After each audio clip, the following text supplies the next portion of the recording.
सतगुरुदेव की जय। सर्वसंगत से प्रार्थना है। सत्संग प्रारंभ हो रहा है। कृपया सत्संग स्थल पर शांतिपूर्वक विराजमान होकर के श्रद्धा से सत्संग सुने।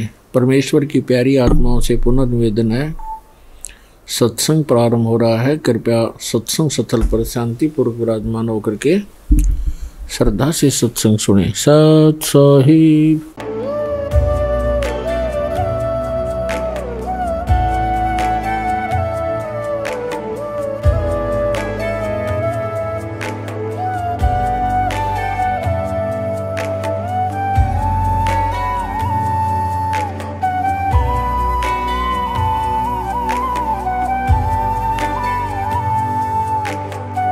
पूर्ण परमात्मा पाप कर्म दंड को भी काट सकता है। अभी तक जिस भी संत व महापुरुष से मिले, उन्होंने यही बताया कि पाप कर्म फल भोगने से ही समाप्त होगा। वो प्रभु कौन है जो पाप कर्म को काट देता है, वो काल के बंधन से छुड़वा देता है। उसका क्या नाम है, पूजा की विधि क्या है? कृपया अवश्य सुनिए जगत गुरु तत्वदर्शी संत रामपाल जी महाराज के अमृत वचन। सतगुरुदेव की जय। बंदी छोड़ कबीर परमेश्वर जी की जय। बंदी छोड़ गरीबदास जी महाराज जी की जय। स्वामी रामदेवानंद जी गुरु महाराज जी की जय हो।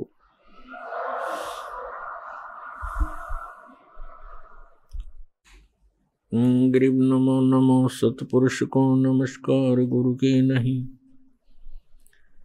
सुर नर मुनि जन साधुआं संतों सर्वस्ती नहीं। सतगुरु साहिब संत सब डंडो तुम प्रणाम।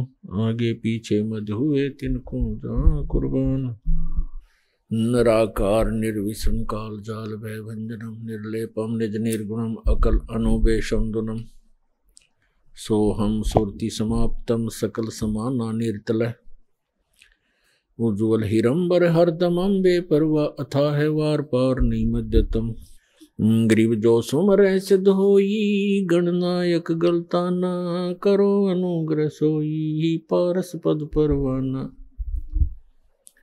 आदि गणेश मनाऊं गणनायक देवन देवा। चरण कमल लो लाऊं आद्यंत करूं सेवा।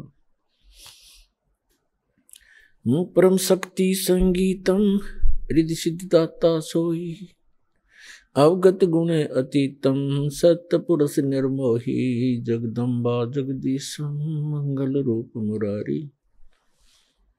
तन मन अर्पण शीशम भक्ति मुक्ति भंडारी। सुर नर मुनि जन जावे ब्रह्मा विष्णु महेशा। शेष शेष मुख गावे पूजे आदि गणेशा। इंद्र कुबेर सरीखा वरुण धर्म राय धावे। समर्थ जीवन जी का मन इच्छा फल पावे। 33 कोटि आधारा दावे शेष 88। उतरे बहुजल पारा कटहे यम की फांसी। 33 कोटि आधारा दावे शेष 88। उतरे बहुजल पारा कटहे यम की फांसी। कर जोरूं विनती करूं धरूं चरण पर शीश। गुरु जी राम देवानंद जी महाराज ने दियो नाम बख्शीश। कोटि कोटि सिजदा करूं कोटि कोटि प्रणाम। चरण कमल में राखियो मैं बंदी जाम गुलाम। कुत्ता हूँ गुरुदेव का रामपाल दास का नाम। गले प्रेम की जेवड़ी जा खेचो जाऊं। तो करो तो बावड़ू दूर दूर करो तो जाऊं। जो राखो त्यों ही रहूं जो देवो सो खाऊं। जय इब कै सते गुरु मिले। सब दुख आँखों रोए, चरणों ऊपर शीस धरूं, कहूं जो कहनी होए। कबीर साईं मिलेंगे, पूछेंगे कुशलात, आदि अंत की सब कहूं, अपने दिल की बात। गुरु जी तुम ना भूलियो, चाहे लाख लोग मिल जाएं, हम जैसे तुमको बहुत हैं, तुमसे हमको नहीं। तुमरे विसारे क्या बने, मैं किसकी शरण में जाऊं। शिव विरंच मुनि नारदा, तिनके हृदय न समूं। दंडवतम गोविंद गुरु, बंधु अविजन सोए। पहले भये प्रणाम तिन, नमो जो आगे होए।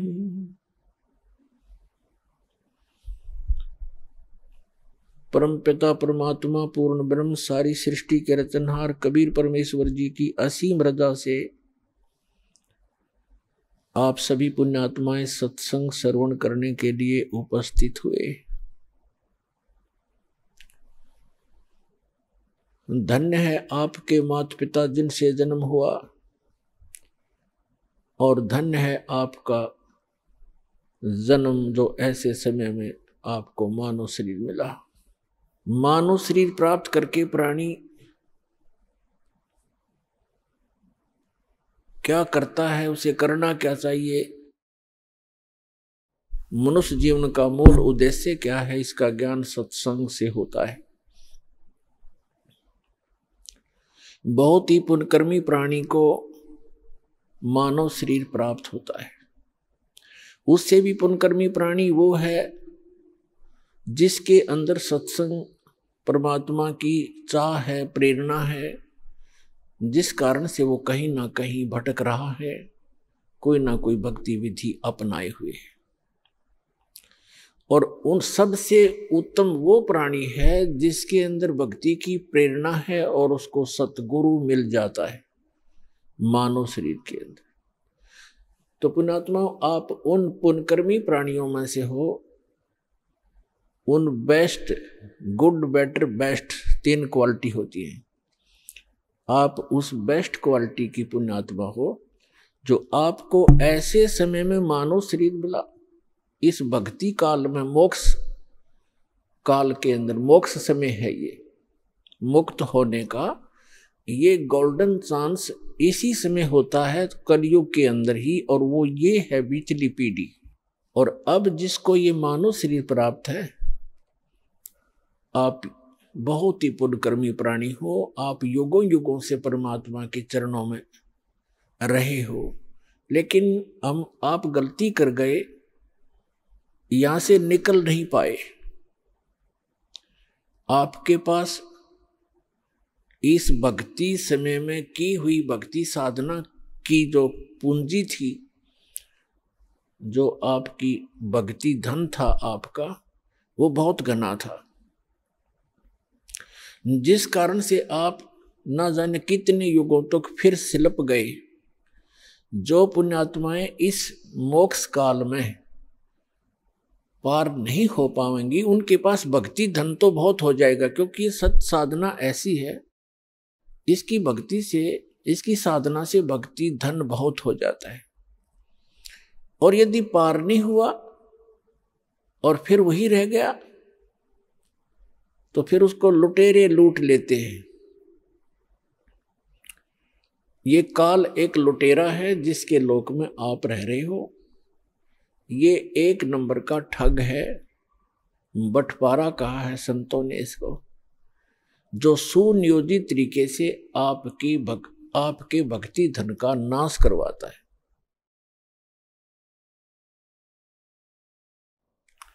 तो उससे बचने के लिए आप जी ने अब बड़ी सावधानी बरतनी है और सतलोक चलना है, अपना पीछा छुटवाना है। मनुष्य शरीर प्राप्त करके जो प्राणी भक्ति नहीं करते तो वो अपना जीवन नाश कर जाते, और जो भक्ति करते भी हैं अंतिम श्वास तक सावधान नहीं रहते तो वो भी बने बनाए काम को बिगाड़ लेते हैं।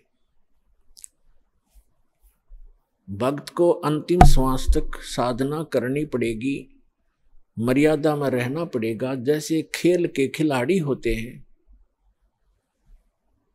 वो जहां से स्टार्ट करते हैं, यानी कोई डिस्ट्रिक्ट स्टेट से स्तर से, जिला स्तर से खेलना शुरू करते हैं, वहां भी नियम वैसे ही है, और वहां सफल होते हैं। फिर वो राज्य स्तर पर खेलते हैं, वहां भी वही नियम है, और अंतिम गेम तक उन्होंने वैसे ही मर्यादा में रहकर ही सावधानी से खेलना पड़ता है, तभी वो सफल होते हैं। इसी प्रकार प्रत्येक सदग्रंथ में कहा है कि परमात्मा की भक्ति अंतिम श्वास तक करनी होती है। परमात्मा कहते हैं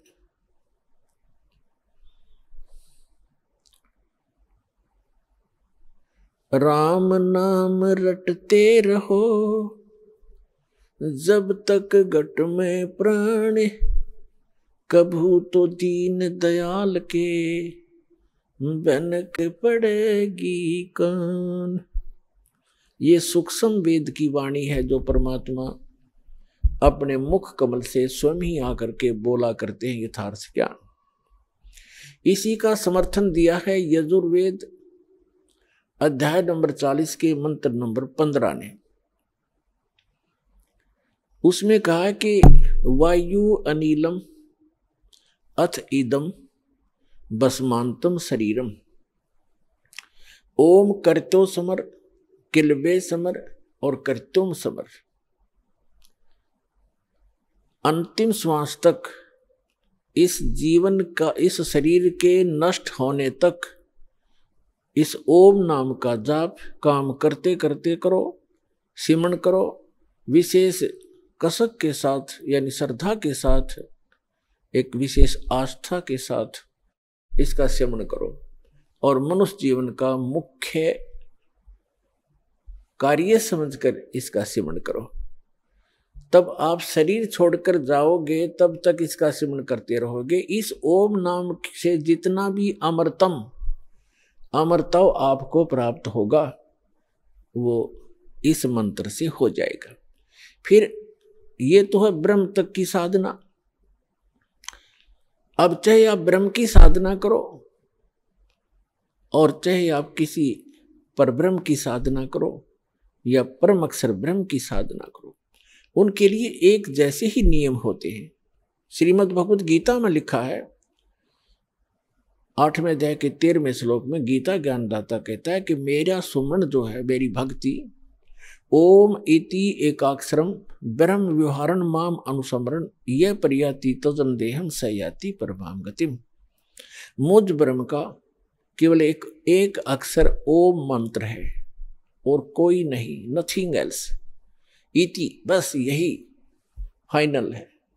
और जो इस ये परियाति तजन देहम शरीर छोड़ते तक इसका सिमरण करता हुआ, उच्चारण करके सिमरण करता हुआ जो शरीर छोड़कर जाता है, सयाति परमाम गतिम, वह ओम से मिलने वाली परम गति प्राप्त करता है। ओम किसका मंत्र है? ब्रह्म का। और ओम से कौन सा स्थान प्राप्त होता है? ब्रह्मलोक। देवी भागवत के अंदर 7वें स्कंद में गीता प्रेस गोरखपुर से प्रकाशित सचित्र मोटा टाइप केवल हिंदी के पृष्ठ नंबर 562 और 563 पर स्पष्ट किया है। देवी हिमालय जी को कह रही हैं कि सभी पूजाएं त्याग दे, अन्य किसी देव में आस्था मत कर राजन, केवल एक ब्रह्म की साधना कर, ओम उसका नाम जाप है, ओम का सिमरण कर और ब्रह्म पाने का उद्देश्य कर, इससे तेरा कल्याण हो जाएगा, तू ब्रह्म लोक में चला जाए, उसको प्राप्त हो जाएगा ब्रह्म को। और वो ब्रह्म, वह ब्रह्म ब्रह्मलोक रूपी दिव्य आकाश में रहता है, यानी वो ब्रह्मलोक में रहता है। यजुर्वेद अध्याय नंबर 40 के मंत्र 17 में 2 पुरुष बताए। एक तो ये वेद ज्ञान दाता ब्रह्म है, ये कहता मैं ब्रह्म हूं, सो अहम खम ब्रह्म, अहम ओम खम ब्रह्म, मैं ओम, मेरा ओम नाम है, मैं ब्रह्म हूं। और खम माने ब्रह्मलोक रूपी दिव्य आकाश में, वहां मैं रहता हूं। और जो पूर्ण परमात्मा है वो गुप्त है, वो प्रोक्ष है, वो ऊपर के तेजों में लोकों में रहता है।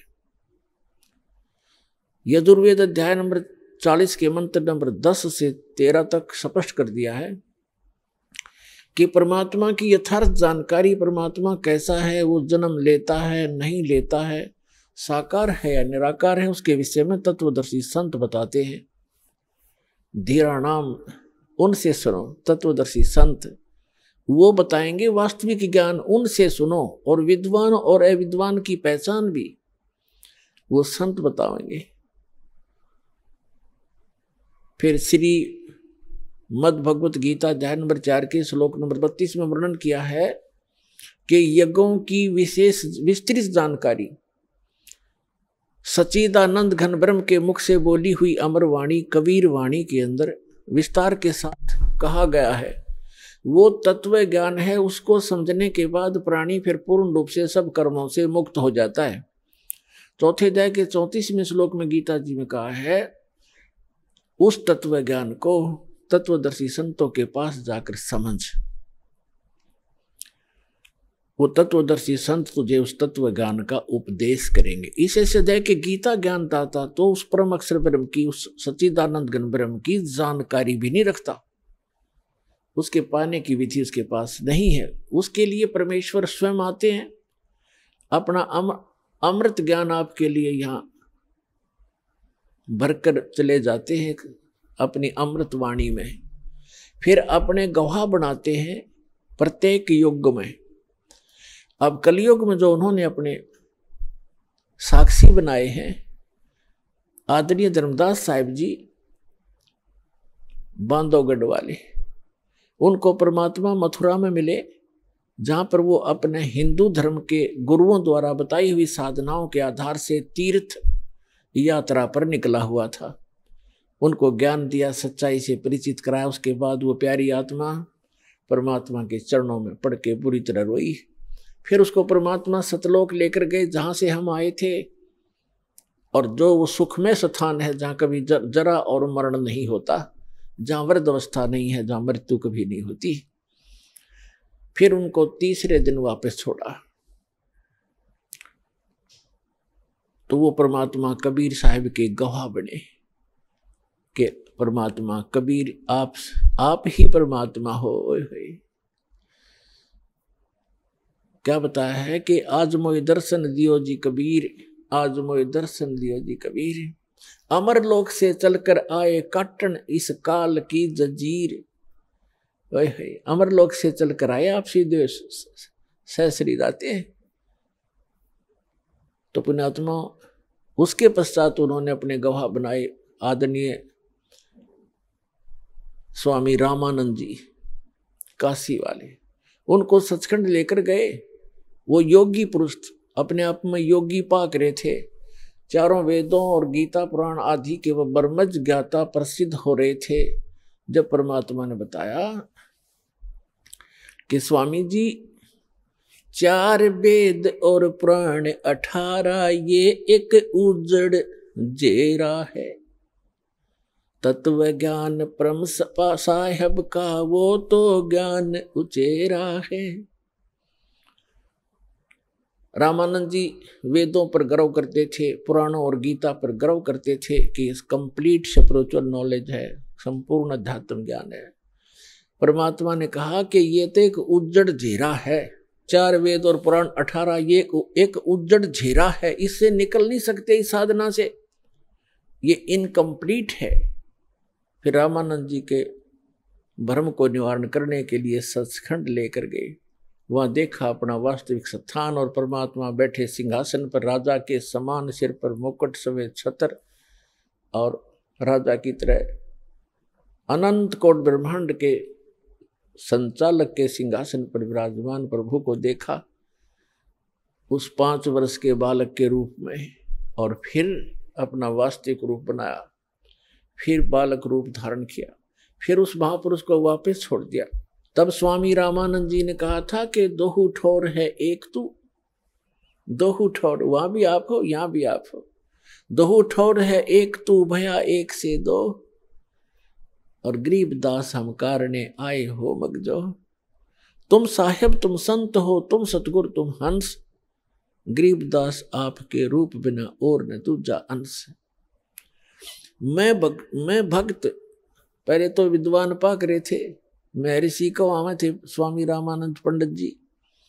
फिर कहते मैं भक्त मुक्त हुआ, मेरा भरम कर्म भयो नाश, गरीब दास निज ब्रह्म तुम, यानी निज ब्रह्म यानी वास्तविक भगवान आप हो, मुझे हुआ दृढ़ विश्वास।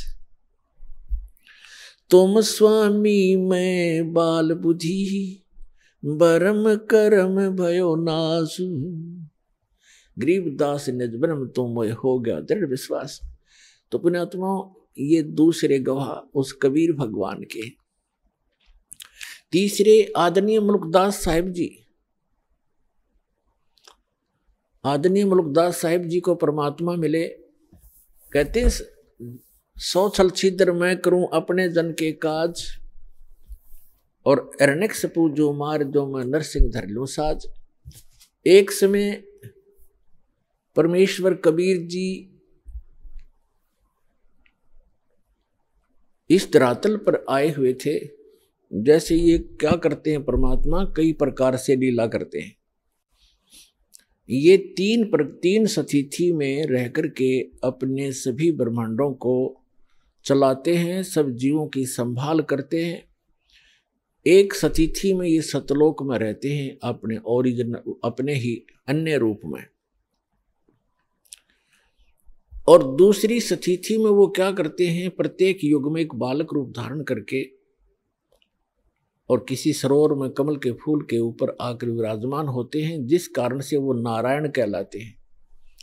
नार माने जल, आयन माने उस पर आकर निवास करने वाला, इसलिए सत्यनारायण कहलाते हैं। सत्यनारायण माने अविनाशी परमात्मा। धीरे धीरे बड़े होते हैं, उनको निसंतान दंपत्ति उठा ले जाते हैं।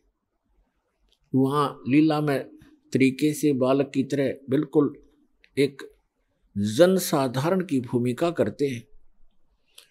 कोई भ्रम में कहता है कि ये कोई कहीं मिला होगा, कोई डाल गया होगा, जैसे भी अटकलबाजी चलती रहती है, चलती रहो, सच्चाई कुछ अन्य ही होती है। जिस कारण से वो परमात्मा धीरे धीरे बड़े होते हैं, छोटी ही उम्र में, छोटी आयु में ही बड़े बड़े विद्वानों के छक्के छुड़ा देते हैं आध्यात्म मार्ग में, और विनम्र रहते हैं, एक पूरी मर्यादा निभाते हैं जो एक भक्त संत को मर्यादा में रह के भक्ति करनी चाहिए।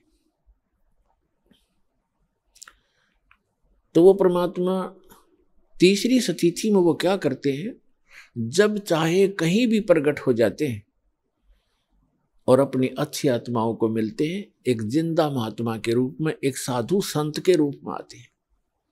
तो कलयुग में जिन भी महापुरुषों को वो तीसरी सतिथि में मिले हैं, उनमें से आदरणीय धर्मदास साहिब जी, आदरणीय मुल्कदास साहिब जी, आदरणीय नानक साहिब जी, आदरणीय दादू साहिब जी, आदरणीय गरीबदास साहिब जी, गांव छुडानी जिला झज्जर वाले, आदरणीय घीसा दास जी, गांव खेखड़ा जिला मेरठ उत्तर प्रदेश वाले। तो इन महापुरुषों को वो परमात्मा जिंदा महात्मा के रूप में मिले हैं, और ये तीसरी प्रकार की सतिथि है।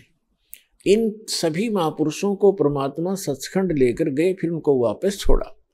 तो इन्होंने अब मुल्कदास जी को कैसे मिले, तो वो परमात्मा जो तीसरी प्रकार की स्थिति में कभी भी आकर कहीं कुछ समय रह जाते थे।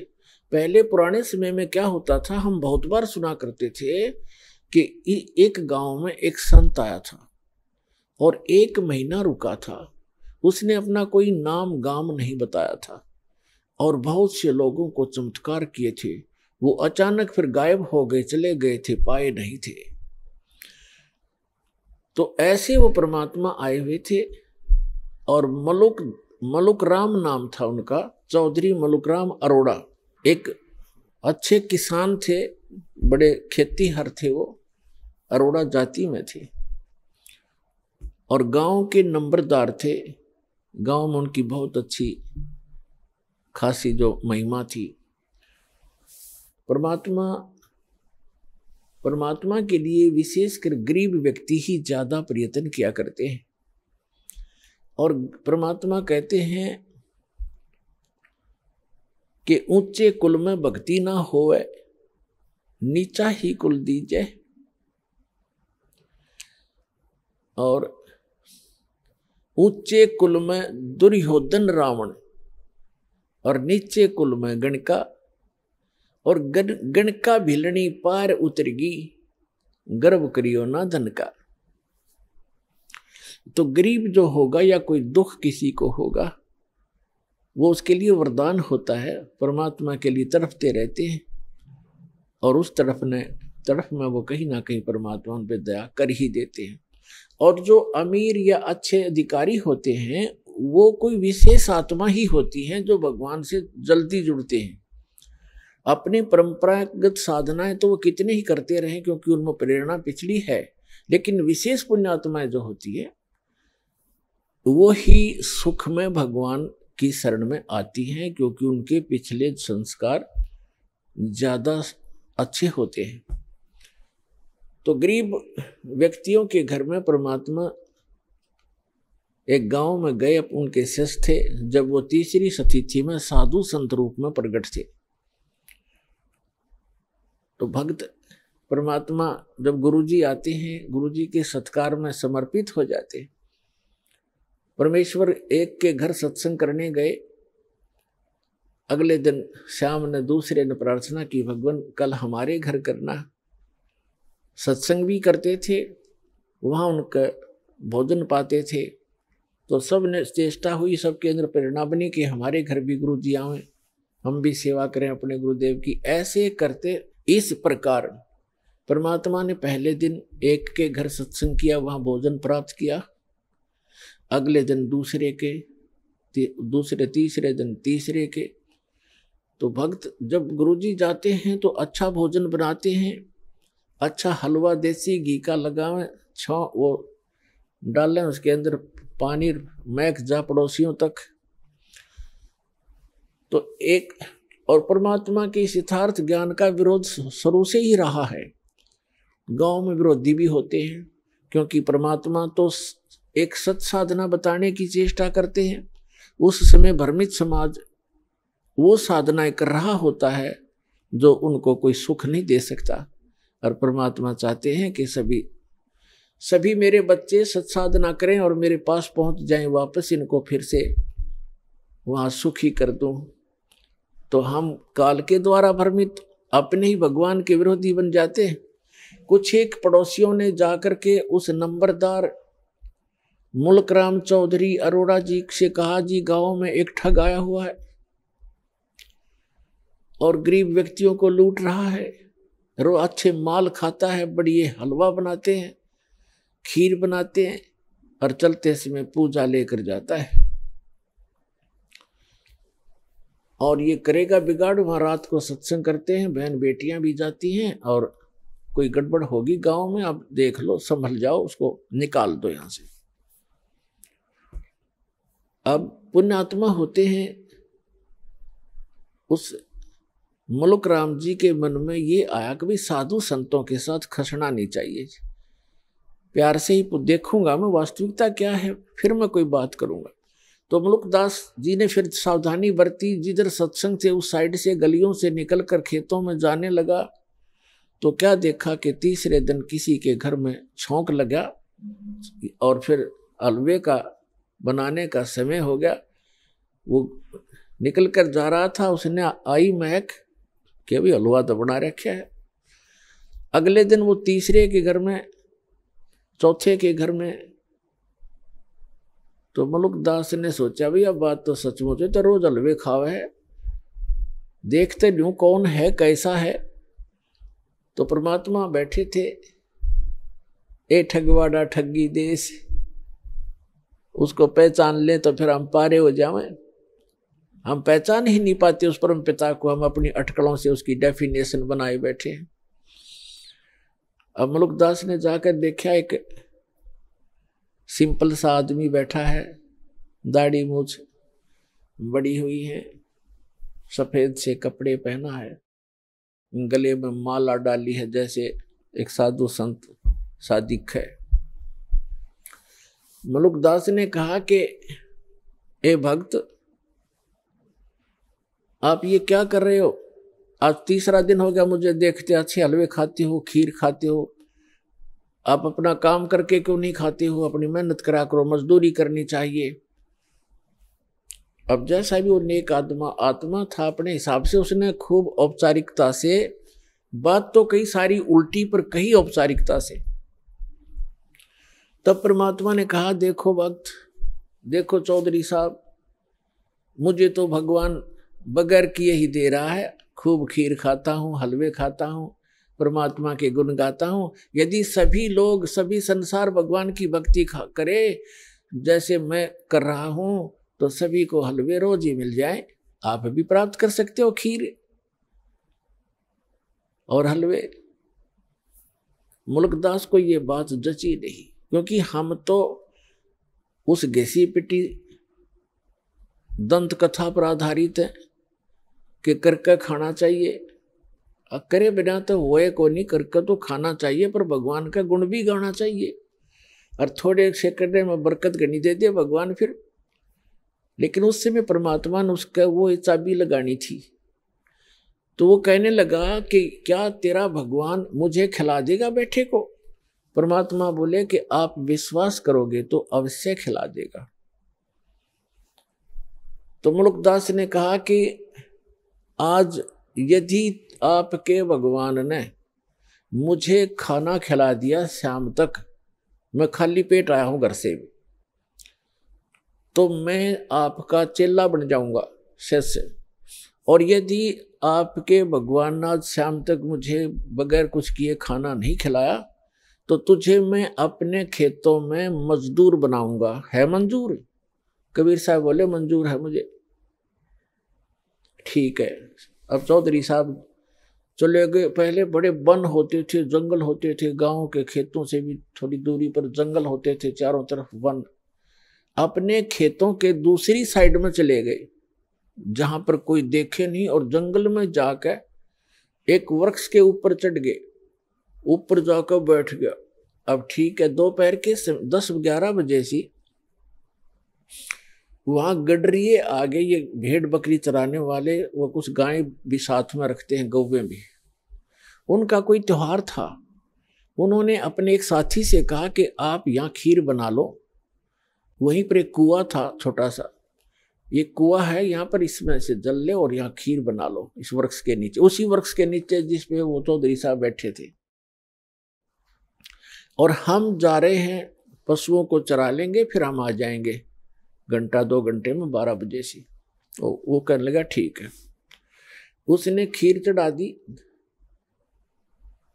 और खीर बनने को हुई, बनी तैयार हुई, तो उसी समय उसने क्या देखा कि बहुत दूरी पर कुछ घोड़ों के ऊपर व्यक्ति डाकू आ रहे हैं। डाकू लोग घोड़ों पर चलते थे, उनको खूब पता था जंगल में पशु चराने वालों को कि ऐसी स्थिति में डाकू लोग आते हैं। वो व्यक्ति तो भाग गया, खीर बनती छोड़ गए अपने साथियों के पास, वो दूर चले गए और आगे को। अब वो आकर देखा, उन्होंने कुआं था वहीं पर, डाकुओं ने पानी पीना चाहा कि रुको पानी पिएंगे, कुआं है। वो पानी पीने के लिए नीचे उतरे, घोड़े वहां खड़े कर दिए, तो देखा, एक ने कहा जी ये तो खीर भी है यहाँ पर, कुछ बन रहा है। उखाड़ कर ढक्कन उठाकर देखा तो खीर बन रही है। तो डाकू कहने लगे भाई अपने उस्ताद से कि उस्ताद भूख लग रही है, लगा ला 2-2 हाथ। उनमें से एक कहने लगा जी ऐसा ना हो कोई इसमें कोई डाल गया हो हमें धोखा देने के लिए, पहले इसको टेस्ट कर ले, किसी पशु पक्षी को खिला लेते हैं। उनमें से तीसरे ने कहा कि बनाने वाला यहीं छुपा होगा, कहीं भाग कहाँ गया होगा, देखो हमसे डर से छुप गया। वो इधर उधर देखने लगे, एक ने ऊपर देखा कि ये बैठा ऊपर, उससे कहा भाई नीचे आ जा तू। वो कहने लगा ना आऊं, नीचे ना उतरूं मैं। क्यों नहीं आवा नीचे? नीचे आना तेरे मारेंगे गोली। 5 सेकंड में नीचे आ लिया। नीचे आया तो कहन उसके और ढक्कन के ऊपर खीर डाल दी अच्छी खूब और कहा इसको खा। वो नौका कति नहीं खाऊं। अब मुल्कदास खावे नहीं, मना करे कि मेरी तो बात बिगड़ेगी आज। वो इसलिए नहीं खावा कि मैं झूठा पड़ूंगा और चेला बनना पड़ेगा। तो उनको पक्का यकीन हो गया डाकुओं के कि इसने जरूर कुछ ना कुछ मिला रखा है, इसलिए नहीं खाता। उसका 2 मारे दड़ाक, अच्छी मारी लात, अखा बैठ गए। उसने फटाफट किलो पक्की खा गया, भूख तो लगी रही थी। और खाने के बाद जब उसको काट बैठ आध घंटे, अगर मरेगा तो मर लेगा यूं। आध पौन घंटा इंतजार करके उसको कुछ नहीं हुआ। फिर उसने साची बताई जी ऐसे ऐसे बात है, मैं तो इसलिए मना करूं था, मेरी एक शर्त लाग रही थी। तो बोले भाग जा, जाता रहे तो यहां से। वो चला गया। अब वो भाग लिया। अब उसने जिस समय वो कहा कि हम डाकू हैं या तो खा लेना तेरा बकल तार देंगे, तो उसको ये पता लगा तो डाकू हैं, तो अंदर से प्रार्थना की है गुरुजी मुझे बचा ले, मेरी जीवन रक्षा कर दे, मैं आपका चेला बनूंगा। एक तो जान बचाई और खीर खिलाई। अब वो सीधा पहुंचा गुरुदेव के पास, परमेश्वर के पास। वो तो जानी जान थे, सारी लीला वही करते हैं, 100 छलछीदर मैं करूं अपने जन के काज। अब जो ही मुल्कदास चौधरी आया, परमात्मा बैठे आसन पर नीचे लगा रखा। परमात्मा ने पूछा क्यों चौधरी साहब, भगवान ने करी कुछ सेवा तेरी? ने बोला जी तेरा भगवान तो मार मार खीर खिलावा है, आपका परमात्मा तो मार मार खीर खिलाता है और मेरी जान बचा दी दाता आपने ना। उनका केज लगे 1 मिनट में कर दो काम मेरा। आपको मैंने याद किया, सारी कथा बताई। परमात्मा बोले बेटा यह भी आपके ऊपर एक रहम किया है परमेश्वर ने कि जिस कारण से आपको एक अनमोल रतन और मिलेगा। खीर तो खिलाई सो खिलाई, ये धन मिल गया। फिर उसको क्योंकि विश्वास जल्दी नहीं होता, अब तो परमात्मा ने ऐसा ज्ञान दे दिया बच्चों, बालक बालक भी समझ सकते हैं, कबीर इज गॉड, ऐसे प्रमाण दास आपको दे देगा। तो इस समय के लिए वो प्रमाण बनाने थे परमात्मा ने। उन बच्चों को अपने को शरण में भी लेना था, उनका भी जन्म मरण का दीर्घ रोग मिटाना था। तो मुल्कदास जी को सचखंड देकर गए, फिर उनको वापस छोड़ा। उसके बाद मुल्कदास जी कहते हैं जपोरे मन साहेब नाम कबीर, जपोरे मन परमेश्वर नाम कबीर। एक समय गुरु बंसी बजाई कालंदरी के तीर, एक समय गुरु बंसी बजाई कालंदरी के तीर। सुर नर मुनि जन थकत बहे वहां, रुक गया दरिया नीर। जपरे मन परमेश्वर नाम कबीर। 2 दिन का झगड़ा छड़ गया, तिनक न धरते धीर। दोनों दिन का झगड़ा छड़ गया, कोई न धरता धीर। कोई गड्ढे कोई अग्न जलावे, ढूंढा ना पायो शरीर। जपो रे मन है परमेश्वर नाम कबीर। अमरलोक से सतगुरु आए काटन यमक जंजीर। अमरलोक से सतगुरु आए काटन काल की जंजीर। दास मलूक सलूक कहत है खोजो खसम कबीर। जपो रे मन परमेश्वर नाम कबीर। जपो रे मन साहेब नाम कबीर। अमलुकदास जी फिर ये कहते हैं कि जपो रे मन, उस परमेश्वर नाम कबीर का नाम जपो, उस परमात्मा ने जो मंत्र दिया उसका जाप करो। एक समय गुरु बंसी बजाई कालंदरी के तीर। कालंदरी कहते हैं यमुना को। एक समय परमात्मा मथुरा में गए। धर्मदास जी ने कहा भगवान, वो श्री कृष्ण जी के पुजारी थे। धर्मदास जी ने कहा भगवान, श्री कृष्ण भगवान थे, यहाँ गव्वें चराया करते थे और ऐसे ऐसे बहुत सी, और जमुना के अंदर नहाया करते थे। वो ऐसी बंसुरी बजाते थे, गव्वे भी खींची आ जाती थी, ग्वाल बाल भी उनके मुख की तरफ देखते रह जाते थे। तो परमात्मा ने कहा ठीक है बच्चा, क्या बंसुरी बजाने से और गव्वे और ग्वाल बालों के खींचे आने से ही भगवान सिद्ध होता है? नहीं नहीं, वो तो भगवान थे, वो तो भगवान थे, लाला जी था ना। अब परमात्मा ने सोचा भी इस बोले भगत को कैसे समझाऊं, कौन से तरीके अपनाऊं, क्योंकि प्रमाण बिना जीव बहुत देर से मानता है। तो परमात्मा ने कहा भी, वो जमुना कहा कि जी इधर थोड़ी सी दूरी पर है, वहां चलते हैं। अब परमात्मा ने ऐसे हाथ किया, एक बंसुरी आ गई अपने आप, ये बंसुरी बजाते हैं। और परमात्मा ने जब सुर भरा बंसुरी का, पूरे ब्रह्मांडों में गूंज गई। ऊपर से देवता लोग आकर भी चारों तरफ आकाश में सामने सुनने के लिए अपने अपने वाहनों पर खड़े हो गए। धर्मदास जी देखने लगे कि स्वप्न है या क्या है। फिर क्या देखते हैं कि जमुना नदी का जो जल बह रहा था प्रवाह, वो भी रुक गया उस मालिक की, उस बंसुरी की धुन सुनने के लिए। धर्मदास हक्का बक्का रह गया और चरणों में गिर गया। तो पुण्यात्माओं, मलुकदास जी उस चीज का वर्णन करते हैं। एक समय गुरु बंसी बजाई कालंदरी को तीर। सुर नर मुनि जन थकत बहे वो, रुक गया दरिया नीर। जपो रे मन समर्थ नाम कबीर। फिर बताते हैं कि दोनों दिन का झगड़ा छिड़ गया और तनिक न धरते धीर।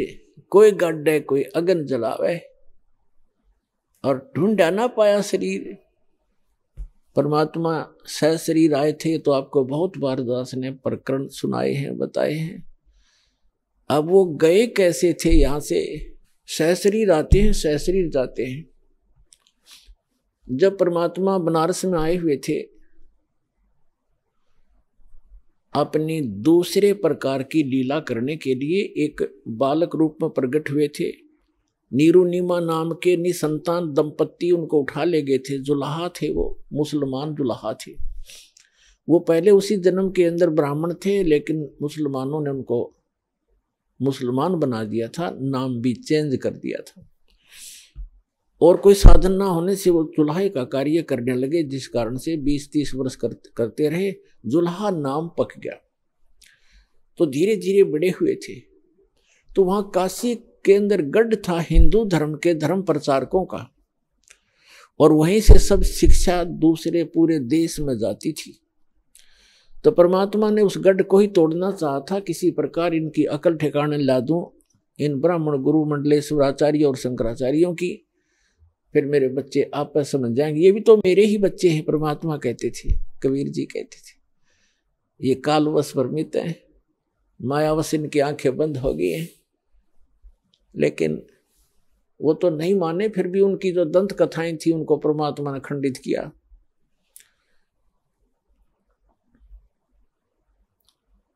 क्या बताते थे, जैसे हिंदू धर्म के धर्म गुरु ये कहा करते थे कि जो बनारस में मरता है, जिसकी मृत्यु काशी में होती है, वो सीधा स्वर्ग जाता है। और जो मगहर के अंदर मरता है, मगहर के अंदर मुसलमान एक नवाब था, बिजली खान पठान, बिजली खां पठान एक नवाब था, उसका राज्य था। तो वहाँ जो मगहर स्थान था उसके बारे में उन्होंने ये बता रखा था ब्राह्मणों ने, गुरु हिंदू धर्म के धर्म गुरुओं ने, कि वो पृथ्वी वहाँ का जो अक्षेत्र है भगवान शिव ने श्राप दे रखा है, वहाँ जो मरेगा वो नरक जाएगा। और एक वहाँ नदी बहती थी, आमी नाम है उस नदी का, वो दरिया बहती थी, उसको भी भगवान शिव ने शापित कर दिया था, वह सूख गई थी। इसलिए ब्राह्मण लोग कहा करते थे मगहर में कोई ना मरना, वो पृथ्वी सूची नहीं है, शुद्ध नहीं है। तो जिस कारण से हिंदू धर्म के जो रिच लोग थे, धनी व्यक्ति थे, उनने अपने माता पिताओं को वृद्ध अवस्था जब उनकी हो जाती थी तो बनारस में रखना शुरू कर दिया, किराए पर कोई कमरे धर्मशाला लेकर के। इस कारण से कि हमारे माता पिता की मृत्यु यदि बनारस में हो जाएगी, काशी में हो जाएगी, तो स्वर्ग चले जाएंगे। परमात्मा कबीर जी कहा करते थे, भाई भूमि भरोसे डूब हैं, कल्पत हैं दो दीन, और पूर्ण ब्रह्म सबके गुरु कबीर भगवान, मगहर भये लौलीन। और फिर बताते हैं, कबीर साहब कहा करते थे कि मुक्ति खेत मथुरापुरी, वहाँ कीन्या कृष्ण के लोल, कंस के सी चाणूर से वहाँ फिरते डाम डोले। अपना आत्मा परमात्मा कहा करते कि तुम आप जी मथुरा को भी एक मुक्त अक्षेत्र मानते हो, कि वहाँ श्री कृष्ण जी ने बाल्यावस्था में बहुत से लीलाएं की थी, वहाँ उनके चरण टिके थे। और आप ये भी कहते हो कि मथुरा में जाने से कल्याण हो जाता है। उसी मथुरा के अंदर कंस और केसी राक्षस जो घोड़ा बनकर आता, और चाणोर जैसे भी वहीं रहा करते थे मथुरा में। और उनकी कैसी मृत्यु हुई? अगर मथुरा में रहने मात्र से मोक्ष संभव है तो कंस के सी चाणोर से वहां फिरते डामाडोल, वो वहां कुबद कमाया करते थे, उनका बक्कल उतरा, उनकी कैसी दुर्गति से मृत्यु हुई। तो परमात्मा कहा करते थे कि भक्ति करनी चाहिए भाई, भक्ति के बल से, शुभ कर्मों के करने से आप कहीं भी मृत्यु को प्राप्त हो जाओ। जब आपका संस्कार आता है, आप सीधे अपने उस स्थान पर, उस कर्म आधार से ही आप अपने स्वर्ग या जैसे भी आपका स्थान है वहां जाओगे। केवल पृथ्वी के ऊपर कहीं भी मरो, बुरा व्यक्ति तो नरक जाएगा, और शुभ कर्मी प्राणी चाहे मगहर मरो और चाहे मरो बनारस या मथुरा में, अच्छे कर्म करने वाला स्वर्ग और बुरे कर्म करने वाला तो भाई नरक में ही जाएगा। लेकिन ब्राह्मण लोग नहीं मानते थे, तो धर्म गुरुओं ने इतनी अफवाह फैला दी, ऐसी महिमा दंत कथा फैला दी कि जो काशी में मरेगा वो मोक्ष हो जाता है। इसलिए जो बनिए लोग थे, बनिए पैसे वाले, उन्होंने अपने माता पिता को अंत समय में 2 वर्ष 4 वर्ष चाहे 10 वर्ष रहो, कोई वहाँ नौकर छोड़ देते थे उनके लिए, कि हमारे पिता ने हमारे लिए बहुत कुछ किया है, पैसा हमारे पास है, आराम से वहाँ रह लेंगे, और इनकी मृत्यु होगी तो स्वर्ग चले जाएंगे। अब जब उन्होंने ऐसे रखना शुरू किया तो उन धर्म गुरुओं ने सोचा क्यों ना इनको हम अपने घर रख लें, इनके बूढ़ों को, बूढ़ियाओं को, और रखेंगे तो ये कुछ हमें देंगे भी। तो इस लालच में उन्होंने वो आफत मोल ले ली और उन अपने यजमानों से कहा, अक्षेत्र बटे हुए हैं इनके, उनसे कहा कि भाई आपके माता पिता को आप हमारे घर पे ही छोड़ दो, या कथा भी सुना करेंगे और यहाँ भोजन भी कर लिया करेंगे। उन्होंने कहा जी बहुत अच्छी बात, फिर तो हम अपने माता पिता के आपको आपके घर छोड़ देंगे। तो उनके वहाँ खूब दक्षिणा भी देने लगे, उनके खर्चा भी देने लगे और अलग से भी पैसे दान उन ब्राह्मणों को, गुरुओं को देने लगे। जिस कारण से सभी ब्राह्मणों में ये एक जैसे पीजी हुआ करना, पीजी जैसे खोल लिए इनने। अपनात्मा वृद्ध अवस्था में बूढ़ा व्यक्ति अगर अस्वस्थ हो जाए तो एक के दुर्भर हो जाता है। उसे तो अपना माता पिता बुरा तो नहीं लगते, लेकिन उसके लिए कितना प्रयत्न करना पड़ता है, कैसे संभाल करनी पड़ती है। कहीं थूक देते हैं, कहीं दस्त लग जाते हैं, तो कई प्रकार की ऐसी बहुत कुछ सेवा होती है। तो कुछ दिन तो उन्होंने आया आनंद और फिर बूढ़े संभालने हो गए मुश्किल। तो उन्होंने मिलकर एक स्कीम बनाई कि इनकी टिकट काटो जल्दी। उन्होंने क्या स्कीम बनाया कि एक क्रोंत लगा दो, एक क्रोंत बना लिया। क्रोंत मतलब एक ऐसी बनाई आरत सी गंगा के किनारे, एक ऐसी गुफा सी बना दी गंगा के किनारे, घाट सा उस पे, और एक मड़ी सी बनाकर ऐसे, और उसके अंदर जैसे ऐसे बनी हुई थी उसके अंदर क्रोंत फिट कर दिया ऊपर, ऐसी उसका स्ट्रक्चर बना दिया। और उस क्रोंत के हैंडल थोड़ी सी दूरी पर 50-50 फुट दूरी पर रस्से से अंदर अंदर बांध कर ऐसा अंडरग्राउंड बना लिया, और वो दूर जाकर बैठ जाए 2 जने उसको हैंडल करने वाले। ऐसे जंगल सा बहुत जड़े से उसमें झाड़ से थे वहां पर। तो वो क्या कहते हैं कि जो उन्होंने एक अफवाह फैला दी कि जो गंगा के किनारे अपनी क्रोध से गर्दन कटवाएगा वो सीधा स्वर्ग, शीघ्र स्वर्ग जाएगा। जो शीघ्र जाना चाहता है स्वर्ग, उसके लिए परमात्मा ने एक क्रोंत भेजना शुरू कर दिया। क्रोंत माने लकड़ी काटने का आरा, वो इतने लंबे लंबे दांतों वाला, ऐसे दोनों हाथों से इधर उधर से पकड़ कर चलाते हैं, ऐसा क्रोंत बोलते हैं उसको। तो भी बुढ़ापे में आप भी दुखी हो लेते हैं। उन्होंने अपने बच्चों से कहा, बेटा हमारा तो समय आ चुका है, हम भी दुखी हैं शरीर में, कभी आंखें दर्द कर रही हैं, कभी भड़क हो जाती है, और कभी कोई ना कोई समस्या शरीर में बनी ही रहती है। और ऐसे गुरुजी बता रहे हैं कि भगवान की तरफ से क्रोंत आता है, और उससे जो गर्दन कट जाए, उससे गर्दन काटेंगे और सीधा स्वर्ग चले जाएंगे। और उन्होंने बताया कि पीड़ा नहीं होती, बहुत शीघ्रता से काम बन जाता है, झटके की तरह। तो सब ने धीरे धीरे उन्होंने अब अपने बुजुर्गों ने अपने बच्चों से प्रार्थना की, बेटा हम तो मृत्यु के निकट हैं और हमें जाने दो। तो बच्चे फिर मना कैसे करें, जो भगवान की तरफ से ऐसा कोई व्यवस्था होगी है तो अच्छी बात है। पिताजी भी चाह रहे हैं, तो उन्होंने कर दिया वो शुरू अथा कसाई वाला। अब वो लागे गर्दन कटवाने वहां पर। अब वो आवाज लगा देते थे, हे परमात्मा क्रोंत भेजियो, उसकी लिटा के नो नीचे को मुंह करके, हे परमात्मा क्रोंत भेजियो, और उसके पीछे थे ऐसे स्थान पर सेट करते थे, सीधा उससे निकल कर आता वो, और नीचे उस रस्से होते थे उनको 2 बार ऐसे कर देते, कच्चे दही कर देता, और फिर उसको घुमा देते, वो ऊपर फिट हो जाता, दिखता भी नहीं उनको तो। और कौन देखे था अंदर जाकर के, तो वो निकाल ले गए, वो फिर उठाकर वहीं सभा कर दें।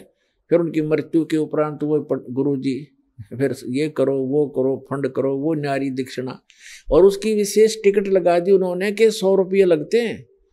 जब क्रोंत आता है, हमने पूजा करनी पड़ती है, तब क्रोंत आता है ऊपर से। अब उस समय के 100 रुपये आज के 10 लाख के बराबर है। तो वो भी स्वीकार किया। परमात्मा कहा करते, भाई काशी करवत लेत हैं आन कटावें शीस, और बन बन भटका खात हो यूं मिले नहीं जगदीश। परमात्मा के मिलने की जो तरीका है साधना वो हमारे पास है, उस विधि को अपनाओ, आपका कल्याण हो जाएगा। इस भ्रम का निवारण करने के लिए परमेश्वर कबीर जी ने बहुत सी कथाएं सुनाई, बहुत से प्रवचन किए, वाणी सुनाई, पर नहीं हमारे गले उतरी नहीं। एक मगध राज्य का एक बिजली खान नाम का पठान था, वहां का नवाब था वो। एक समय क्या हुआ कि मगध क्षेत्र में सूखा गिर गया, अकाल गिर गया। उन्होंने, क्योंकि वहां मगध नगर है एक छोटा सा, पहले बस्ती जिला था उत्तर प्रदेश में, गोरखपुर से 25 किलोमीटर उरली साइड में बस्ती की तरफ आती है। अब उसके नाम ही संत कबीर नगर जिला रख दिया गया है। एक छोटा सा नगर है, मगध नगर है छोटा सा, जैसे बरवाले से भी छोटा। तो वहां सूखा गिर गया, उसमें हिंदू भी इतने ही हैं, मुसलमान भी बराबर की, दोनों आधी आधी आबादी है उनकी संख्या। तो सभी हिंदुओं ने अपने गुरुओं, ब्राह्मणों और सभी संतों और ये पत्रा वत्रा देखने वाले, इन सब से, भविष्य वक्ताओं से भी पूछ लिया। सभी ने बताया कि 2 वर्ष तक इस क्षेत्र में वर्षा का कोई संयोग नहीं है, क्योंकि आपके पुण्य नहीं है। तो सभी जंतर मंत्र करके सब थक गए, हाहाकार मच गई। तो किसी व्यक्ति ने बता दिया कि काशी के अंदर एक कबीर नाम के महापुरुष रहते हैं, वो चाहे तो आपका संकट निवारण कर सकते हैं। अब बिजली खां पठान ने 2 दूत भेजे, अपने सैनिक भेजे, कहा काशी के अंदर। और वीरदेव सिंह बघेल नाम का एक हिंदू राजा था, नरेश, वो काशी का राजा था, नरेश था। और सिकंदर लोधी दिल्ली का बादशाह था। उस दिल्ली के बादशाह के अंतर्गत ये छोटे छोटे राजा और ये सभी नवाब उसी के अंतर्गत आते थे। तो नरेश जो था वो उस काशी का जो राजा था, काशी क्षेत्र का, तो वो भी परमेश्वर कबीर जी की शरण में आ चुका था। जब वो दोनों सैनिक संदेश वाहक बिजली खां पठान का एक पत्र लेकर के वीर देव सिंह बघेल के पास गए, उसमें लिखा था कि हमारे यहाँ बहुत बुरा अकाल गिर गया है, त्राही त्राही मच गई है, और मैंने सुना है कोई कबीर नाम के कोई संत हैं, कृपा उनको हमारे यहाँ भेजें, और हमारे यहाँ वर्षा नहीं हो रही। वीर देव सिंह बघेल ने पत्र लिखा और उसमें कहा कि बिजली खां, इतने बड़े संकट से जूझ रहे हो और संत को बाई ऑर्डर बुला रहे हो, अगर वो आ भी जाएंगे तो कोई लाभ नहीं होगा, आप आओ। अगर वो रजा नहीं बख्शेंगे बाई ऑर्डर बुलाए हुए, आप स्वयं आओ। राजा प्रजा का पिता होता है, उसके दुख से खुद भी दुखी होना चाहिए। आप आइए और स्वयं प्रार्थना कीजिए, अगर वो खुश होकर जाएंगे तो तुम्हारा काम बनेगा। बाकी संत परम है, ये भगवान आए हैं, ये अल्लाह उतरे हैं। और उनको मौखिक भी समझा दिया दोनों सैनिकों को कि जाके आपके राजा को ऐसे, नवाब को ऐसे बोल दो। उन्होंने आकर के बताया जी ऐसे ऐसे बात है। बिजली खां पठान सैकड़ों की संख्या में अंगरक्षक वो साथ लेकर के चला और वहां पहुंचा कबीर परमेश्वर की कुटिया के पास। दोनों, वो नवाब भी और नरेश भी। और नरेश वीर सिंह बघेल तो उनका शिष्य था, दंडवत प्रणाम किया। अब बिजली खान पठान था, इनका एक विधान है कि हम शीश नहीं झुकाया करते अल्लाह के सिवा। वो खड़ा रहा, फिर भी मालिक तो अपने बच्चों को शरण में लेने के लिए सोशल सीधर करते हैं। अब क्या हुआ, फिर उन्हें बताया भी कैसे आना हुआ। परमात्मा ने पूछा कि ये कैसे आई दो दो नवाब, दो दो राजा गरीब की झोंपड़ी पर। तो वीर सिंह ने कहा, बिजली खां सुना दे अपनी दास्तां। तो बिजली खां पठान ने कहा, भगवान बहुत त्राही त्राही हो रही है महाराज, सूखा पड़ गया है, आप रजा बख्शो। परमात्मा बोले, भाई चलो, जैसी मेरी भगवान सुनेगा मैं भी अपनी अर्ज करूंगा। अगर ऐसा कोई दुख है तो मैं अवश्य चलूंगा और अर्ज करूंगा, भगवान ने सुन ली तो। अब परमात्मा को घोड़े पर बैठा करके लाया गया। आगे क्या देखा कि गोरखपुर जो है, यहाँ एक टीला है गोरखनाथ जी का, और इन संतों में एक खासियत होती है कि वो इस बात से, अब जैसे शरीर छोड़ गया संत, अब इनकी मुक्ति तो होती नहीं, ये यही धक्के खाते रहते हैं, कोई पितर बन गया, कोई भूत प्रेत रूप में।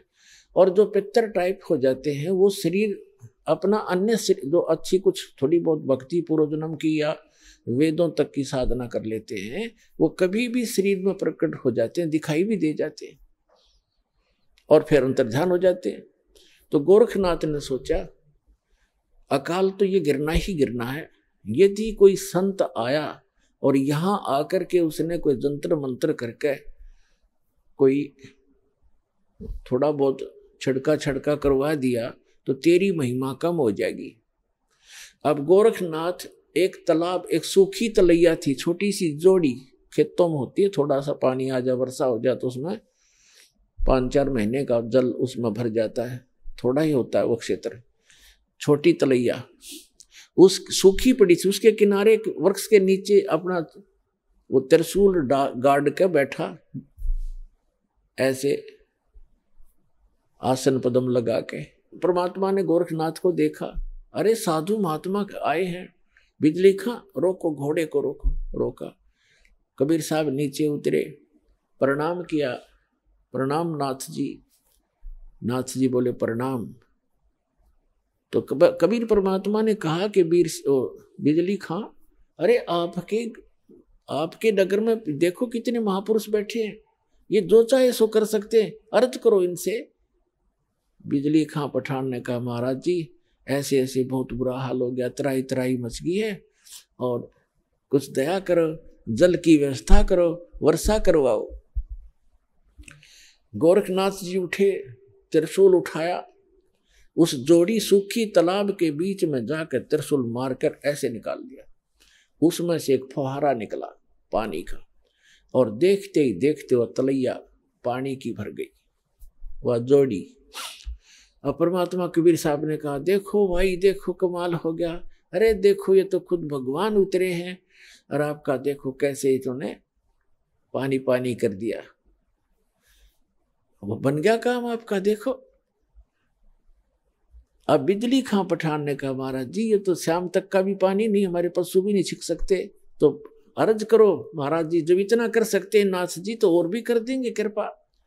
तब उसने बिजली खां पठान ने कहा, मालिक ए नाथ जी, हे महाराज जी, वर्षा हो तो बात बने, इस एक तालाब से बात चलेगा नहीं काम, ये तो शाम तक के पीने पीने का भी नहीं काम बनेगा।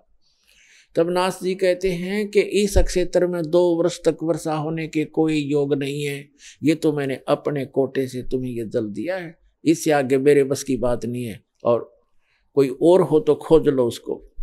अब बिजली खां पठान ने कहा परमात्मा कबीर साहब से कि महाराज जी, हे संत जी, आप दया करो, इससे तो बात बनेगी नहीं।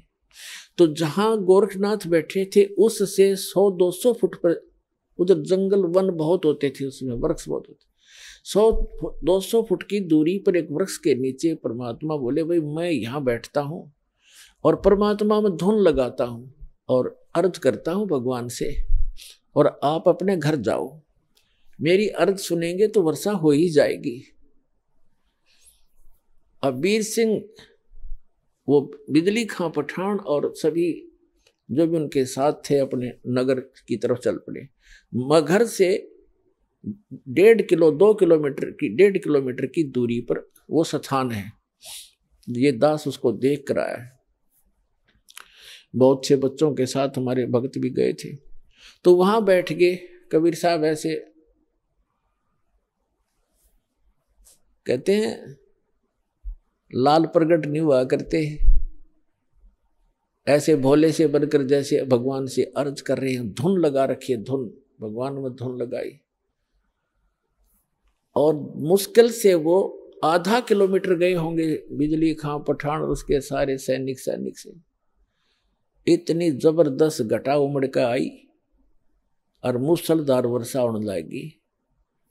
बोल सतगुरुदेव की जय हो, कबीर भगवान की जय हो।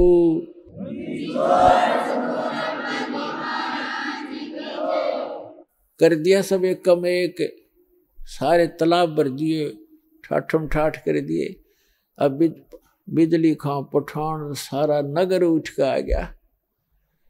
अरे गोरखनाथ तब आ गया जब कि यो तब तेरी बेइज्जती और करड़ी होगी, कहीं नो ना पता लग जा मैं गोरखनाथ हूं। अब वापस आगे सारे उमड़ के आध घंटा वर्षा हुई, नो जबरदस्त एक कम एक कर दिया, भर दिए सब तालाब तलैया, बड़े बड़े तालाब भी भर दिए। तब सभी आगे कि महाराज ने ऐसे महापुरुष आए हैं, चरणों में पड़ गए और कहा भगवान घर चलो, हमारे घर चलो, वहां नगर में चलो। परमात्मा बोले भाई नगर में ऐसे नहीं जाया करता मैं, पहले मेरे शिष्य बनो, हिंदू और मुसलमान दोनों दीक्षा लो, जैसे मैं साधना बताऊं ऐसे साधना करो तो मैं चालू। अब जीवन दान मिला सैकड़ों व्यक्तियों को। छोटे नगर होया गांव होया करते थे पहले, सब वो कहने लगे जी जो आप कहोगे हम वही करेंगे। तो परमात्मा ने कहा भाई ये मांस मिट्टी खाना अच्छी बात नहीं है, और मांस नहीं खाना ठीक है, भक्ति करो, परमात्मा का नाम लो, अच्छे काम करो, मांस खाना छोड़ दो मुसलमानों। तो उन्होंने कहा जी जैसे आप कहोगे ऐसे कर लेंगे। तो उन्होंने ईद बकरीद मनाना कतई बंद कर दिया, मांस नहीं खाया। बाकी ईद बकरीद वाले दिन खीर ख्यार बना के खान लग गए अपने। कहने का भाव ये है कि परमात्मा ने केवल अपनी समर्थता दिखानी थी। जब नगर में गए, एक व्यक्ति था जुलाहा, उसके संतान नहीं थी, और उसने अर्ज करी भगवान से, हे परमात्मा एक संतान हो जा दास के और मेरा भी वंश चले। परमात्मा ने कहा बेटा भक्ति कर ले। कहते हैं 1 लाख पूत 1.25 लाख नाती, क्या मांगू कुछ स्थिर ना रहाई, देखत नैन चला जग जाई। 1 लाख पूत 1.25 लाख नाती, और उस रावण का दीवान बाती। आप तो एक संतान प्राप्त करने की इच्छा करते हो, और रावण के 1 लाख पुत्र थे, आज उसका कोई ज्योति दीपक जलाने वाला शेष नहीं रहा। कैसे लोक में क्या मांग रहे हो मेरे से, मोक्ष मांगो भाई। पर इतनी बुद्धि हमारा काम नहीं करती जितनी। फिर परमात्मा का आना जाना बन गया वहां पर अपने भक्तों को संभालने के लिए। तो एक मुसलमान जुलाहा था, उसके संतान नहीं थी, और बार बार जब भी भगवान जाते थे यही अर्ज करता था। तो परमात्मा ने कहा ले वे ठीक है, तू यही मांगता है तो 10वें महीने तेरे घर एक संतान, एक पुत्र आएगा। ऐसा ही हुआ। ये दास वहां गया था बहुत से भक्तों को साथ लेकर के। तब वहां जो मगर के अंदर, बताऊंगा आगे चल के, उसको उसी के लिए कथा बनाई जा रही है। तो वहां एक व्यक्ति मिला था जो परमात्मा की वहां यादगार के ऊपर वो बैठा था। वो कह रहा था हमारा जो एक हमारी जो पीढ़ी चल रही है वो कबीर परमात्मा के आशीर्वाद से चली है। हम कबीर साहब के आशीर्वाद से हमारे दादाजी का जन्म हुआ था, और उसको कहते हैं मोहल्ला कबीर करम। मगर के अंदर एक मोहल्ला कबीर करम नाम का है। कबीर करम माने कबीर जी के रहम, कबीर जी के रहम से बसा हुआ एक मोहल्ला, उसको कहते हैं मोहल्ला कबीर करम। तो कह रहा था हमारा मोहल्ला कबीर करम नाम से जाना जाता है, और हम उन्हीं के आशीर्वाद से हमारा आजुवंश चला हुआ है। तो पुण्यात्माओं, इस एक कथा से आपको कितना पता चला कि मासा घटे ना तिल बधे, वेदना लिखे जो लेख, और सच्चा सतगुरु मेट कर ऊपर मार दे मेख। अब 60-65 वर्ष का वो जुलाहा हो चुका था, 70 वर्ष 65 से भी ऊपर उम्र हो गई थी। उनको संतान दे दी, और 2 वर्ष तक उस अक्षेत्र में अकाल गिरना था, कोई वर्षा नहीं होनी थी, वहां वर्षा दी। ये वो समर्थ परमात्मा है, जो सतगुरु जो चाहे सो कर ही, 14 कोट दूत जम डर ही, ऊत भूत जम त्रास निवारे, चित्रगुप्त के कागज पाड़े। चित्रगुप्त के कागज धर्मराज के लेख मिटा दूं, परमात्मा कहते हैं लिखे हुए को काट कर धर दूंगा और अपना लिख दूंगा उसके ऊपर। वो करके दिखा दाता ने। तो बिजली खां पठान और वहां हिंदू और मुसलमान सभी परमात्मा कबीर जी के शिष्य बन गए। काफी वर्षों तक बड़ी श्रद्धा से लगे रहे। अब एक दिन परमात्मा ने जब सब लोग जाना था, अपना काम पूरा कर लिया था, अमृतवाणी बोल कर धर्मदास जी से लिखवा दी थी, तो उन्होंने कहा भी मैं काशी के पंडितों, आप ये कहते हो कि जो काशी में जो बना उसमें काशी में मरता है वो स्वर्ग जाता है, मगर मरेगा वो गधा बनता है, नरक जाता है। मैं मगर में शरीर त्यागूंगा और अपने सारे जंतर मंत्र ये पोथी पत्रे साथ ले लो, और सारे आप अपने नक्षत्र भी नोट कर लियो। इस नक्षत्र में मरने वाला, इस पृथ्वी पे मरने वाला जो तुम अटकलबाजी लगाते हो कहाँ जाएगा। इस बात का सब जगह जोर शोर से प्रचार हो गया, सब में आग की तरह बात फैल गई कि कबीर जी मगर में मरने का दावा करते हैं और देखेंगे भी वहां गधा बनेंगे, स्वर्ग जाएंगे या नरक जाएंगे। वीर देव सिंह बघेल कबीर परमात्मा के शिष्य थे, उसने भी अपने सैनिक साथ ले लिए और साथ में और भी बहुत गुणे, कोई हजारों की संख्या में दर्शक काशी और आसपास के गांवों के और मगर के आसपास के गांवों के इस बात को सुनकर इकट्ठे हो गए। और परमात्मा का 120 वर्ष की आयु, लीला में आयु थी भगवान कबीर साहब की उस समय, 120 वर्ष की आयु में। और बनारस से लेकर मगर लगभग 125 किलोमीटर 150 किलोमीटर का अंतर है। पैदल गए थे और 3 दिन में पहुंचे। अब वहां जाकर के अब बिजली खां पठान को पता चला कि गुरुजी आ रहे हैं, उनकी खातिरदारी के अंदर खूब तैयारी करवा दी सारी। अब जहां पर परमात्मा की यादगार बनी हुई है वहां परमात्मा कबीर जी जाकर बैठ गए। जिस दिन परमात्मा ने सतलोक जाना था, गमन करना था, सुबह उठकर कहा कि बिजली खां पठान मैं स्नान करूंगा। बिजली खां पठान ने कहा जी जल बहुत ला रखा है, कुएं से भरकर ला रखा है। तो परमात्मा ने कहा मैं कुएं के जल से स्नान नहीं करूंगा, मैं तो बहती दरिया में स्नान करूंगा, मैंने शरीर छोड़ना आज। तो बिजली खां पठान और वहां के सभी जो सेवक थे हिंदू और मुसलमान, सब ने करबद्ध होकर कहा भगवान यहां पर एक आमी नदी बहा करती थी, अब उसका आमी नदी तो है पर जल नहीं है उसके अंदर, और ये भगवान शिव के श्राप से शापित है, सूख गई है। परमात्मा बोले भाई चलो दिखाओ मुझे कहाँ है वो नदी। जहां परमात्मा ने वो लीला की थी, सतलोक गमन की, सतलोक जाने की, उससे 400-500 फुट की दूरी पर वो दरिया थी कि आओ महाराज दिखाते हैं। तो परमात्मा वहां पहुंच गए। उस दरिया के किनारे खड़ा होकर के परमात्मा ने कहा, परमात्मा ने ऐसे इशारा कर दिया जैसे चौराहे पर खड़ा हुआ ट्रैफिक का सिपाही कर देता है और सभी गाड़ियां खकोट से भाग लेती हैं। ऐसे परमात्मा ने जिधर से नदी का अपस्ट्रीम था उधर से ऐसे कर दिया खड़ा होकर। क्या देखा कि बहुत सी दूरी पर ऐसी आवाज आई जैसे बम फटता है, और कम से कम 4-5 किलोमीटर की दूरी पर उस दरिया के अंदर से ऐसा फुहारा उठा और वो दरिया भरकर चल पड़ी, फुल किनारे पर तबर गई। बोलो सतगुरुदेव की जय हो।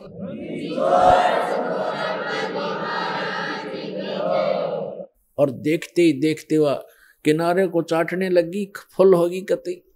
सब नावों मुल गए, और पीओ पानी ऐसा जैसे कदे आज तक देखा नहीं सा मीठा पानी, क्योंकि सतलोक से भेजा भगवान ने। गंगा के पानी को भी माफ कर दे, ऐसा जल उस समय बहने लगा। सबने स्नान किया, क्योंकि वहां तो कई हजारों की संख्या में दर्शक गए हुए थे, सब मलमल करना आए। फिर परमात्मा ने कहा कि भाई मैं एक चादर नीचे बिछाओ, एक चादर ऊपर ओढ़ूंगा, और मैं यहां शरीर छोड़ूंगा। फिर परमात्मा ने देखा एक तरफ हिंदू खड़े हैं, एक तरफ मुसलमान खड़े हैं। एक तरफ वीरदेव सिंह बघेल खड़ा है, काशी का नरेश हिंदू राजा, एक तरफ बिजली खां पठान खड़ा है, मुसलमान नवाब, और उसके सैनिक साथ हैं, उसके भी सैनिक उनकी साइड में खड़े, और अन्य जनता भी बहुत खड़ी है, मुसलमान इधर, हिंदू साइड में। वो तो अंतर्यामी थे, फिर भी उनसे पूछना चाह रहे थे कि बिजली खां पठान, आपने ये शस्त्र किस लिए ले रखे हैं? वीरदेव सिंह बघेल, आपकी सेना और ये तुम दोनों सेनाओं ने शस्त्र किस लिए लेकर आए हुए? मुझे क्या खतरा था? तो वीर सिंह बघेल, बिजली खां पठान, वो तो बोल नहीं सके। अन्य जो जनता थी हिंदू और मुसलमानों में से कहने लगे, गुरुदेव, हिंदू वाले कहने लगे, आप हमारे गुरु हैं, हम आपका अंतिम संस्कार अपने हिंदू रीति से करेंगे, इन मुसलमानों के हाथ नहीं लगने देंगे। मुसलमान कहने लगे, आप हमारे पीर हो और हम आपका अंतिम संस्कार अपने अनुसार से करेंगे, अपनी रीति से करेंगे, इन काफिर हिंदुओं के हाथ नहीं लगने देंगे। परमात्मा बोले, रे भले आदमियों, 50 वर्ष तक मैंने तुम्हें क्या शिक्षा दी? हिंदू और मुसलमान तुम आज भी दो बने बैठे हो, तुम्हारी बुद्धि पर पत्थर गिर गए हैं।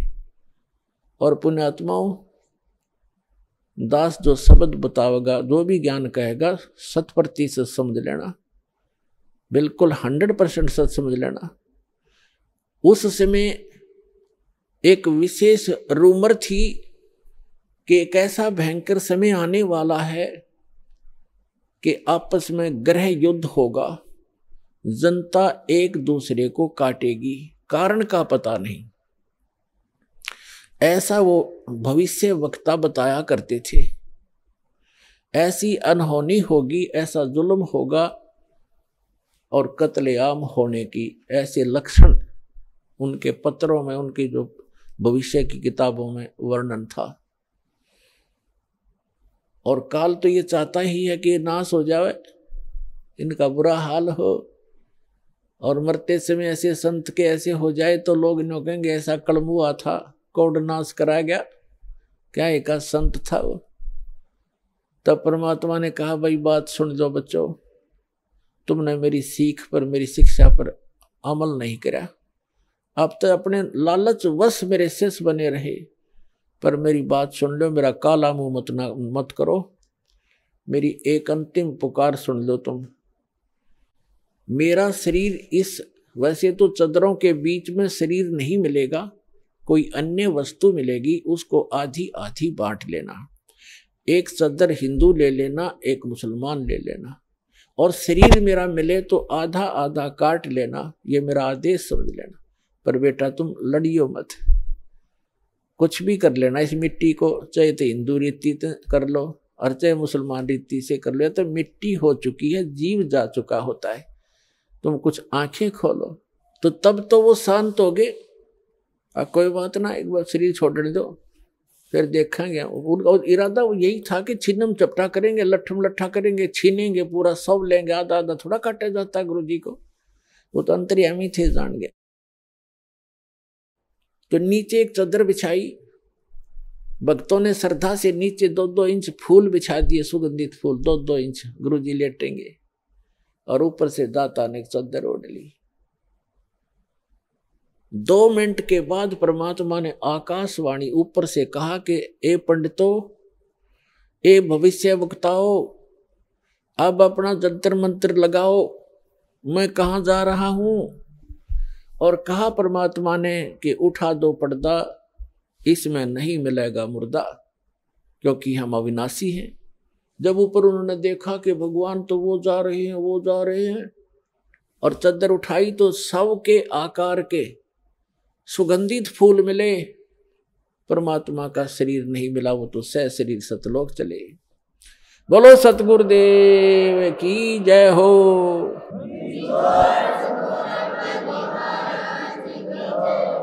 उस समय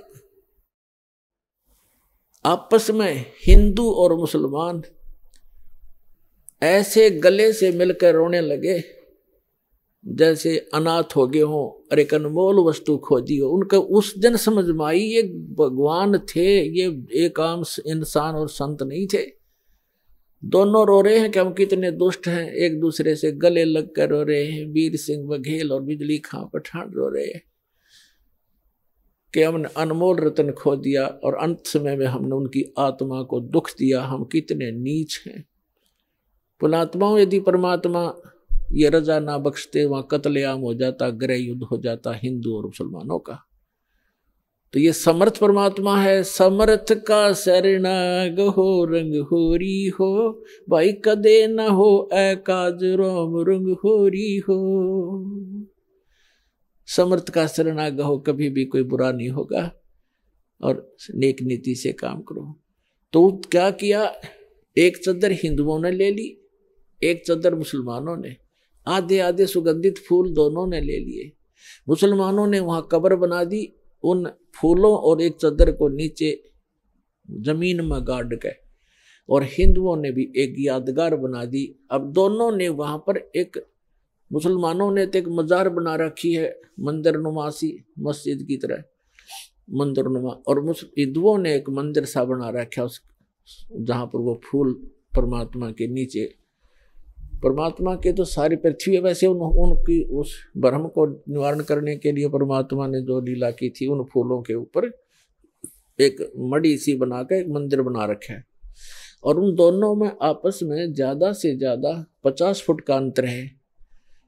इस तरफ मुसलमानों ने बना रखे, इस तरफ हिंदुओं ने। ये दास वहां गया था तो वहां के हिंदू और मुसलमानों ने बताया कि हम आज तक कभी भी उसके बाद धर्म के नाम पर लड़े नहीं है।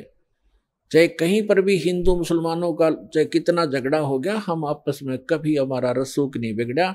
उसके बाद हम इतने नम्र हो गए, हम इतना गलानी बन गई हमारे दिल में, हम आज तक आपस में हिंदू और मुसलमान लड़े नहीं धर्म के नाम पर।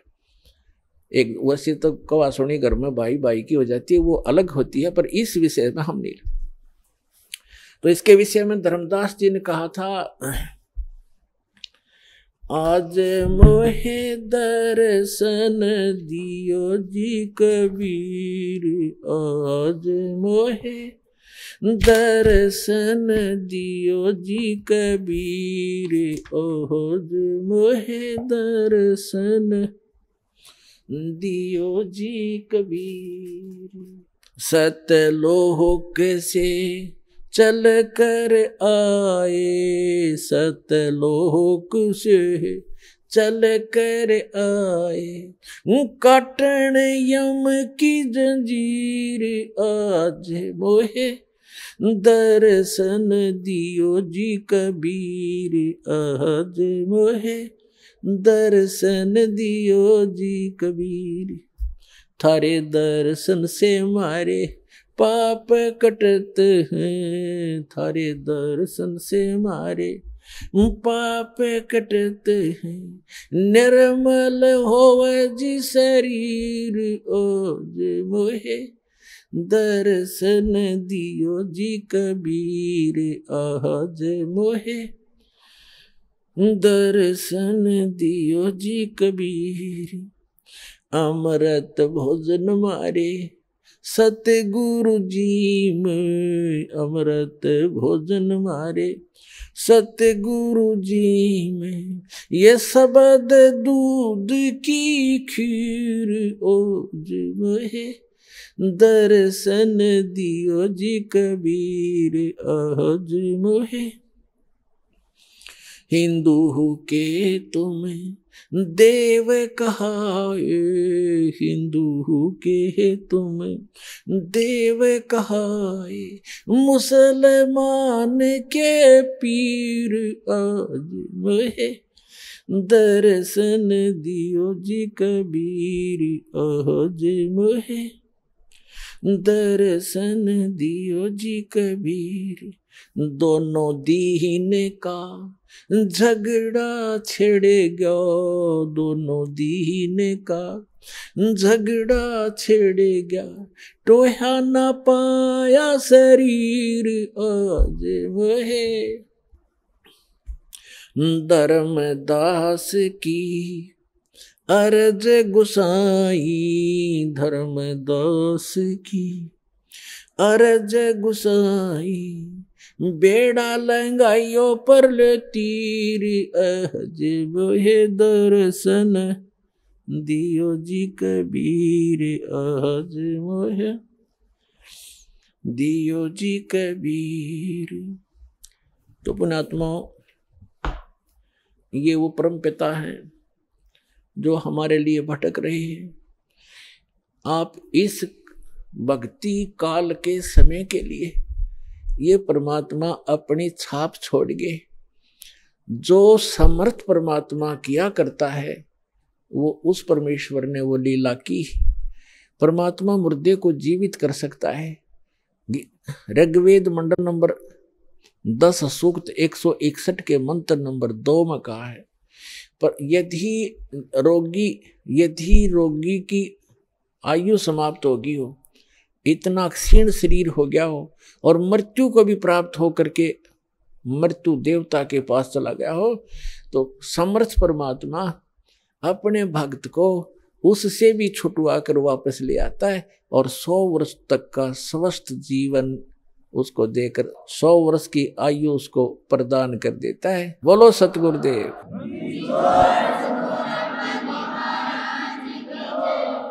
और वो पूर्ण परमात्मा है। तो पुण्यात्माओं, ये समर्थ परमात्मा कबीर जी हैं।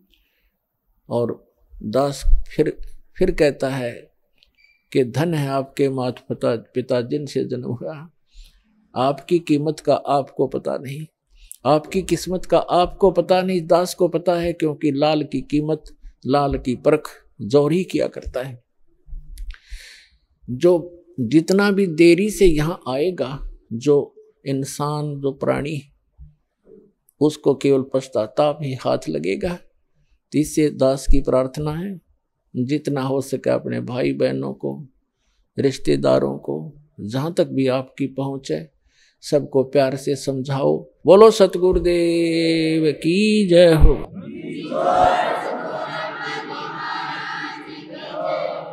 आइए अब हम उन श्रद्धालुओं के अनुभव जानते हैं जो जगत गुरु तत्वदर्शी संत रामपाल जी महाराज जी से दीक्षा प्राप्त कर चुके हैं तथा उनके द्वारा बताए गए भक्ति मार्ग पर चल रहे हैं। नमस्कार जी। नमस्कार जी। क्या शुभ नाम है जी आपका? मेरा नाम महेंद्र दास है, गांव धनाना, जिला सोनीपत, हरियाणा का रहने वाला हूं और मैं संत रामपाल जी का छोटा भाई हूं नाते में। संत रामपाल जी महाराज की शरण में आने से पहले आप कौन सी भक्ति करते थे? वैसे तो भक्ति की रुचि बचपन से ही थी, फिर महाराज जी का बचपन से ही साथ मिलने से हनुमान जी की भक्ति, भगवान शिव के व्रत रखना, शिवलिंग पे जल चढ़ाना, वह भगवान विष्णु जी को विशेष रूप से मानता था, भगवान श्री कृष्ण जी को, जो हम हिंदू लोग करते हैं वही भक्ति हम करते थे। फिर मैं नौकरी लग गया, गुरु जी संत रामपाल जी से मैं दूर हो गया, मैं चंडीगढ़ रहा 8 साल, वहाँ जा करके रुचि भी खत्म हो गई। संत रामपाल जी महाराज की शरण में कैसे आए?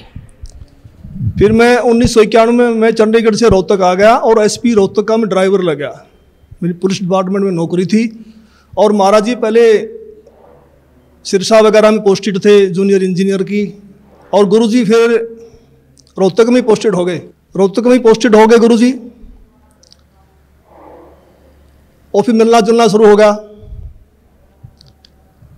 और गुरुजी लंच टाइम में मेरे पास रोज़ाना आते थे, लगभग 4 महीने लगातार आए और सत्संग की भक्ति की बातें बताने लगे कि भक्ति करनी चाहिए, भक्ति से दुख दूर होते हैं, सुख मिलता है, मोक्ष मिलता है। लेकिन मेरी रुचि विशेष नहीं थी और मैं महाराज जी को मना भी नहीं कर सकता था कि मेरे पास क्यों आए, क्योंकि बड़े भाई साहब थे।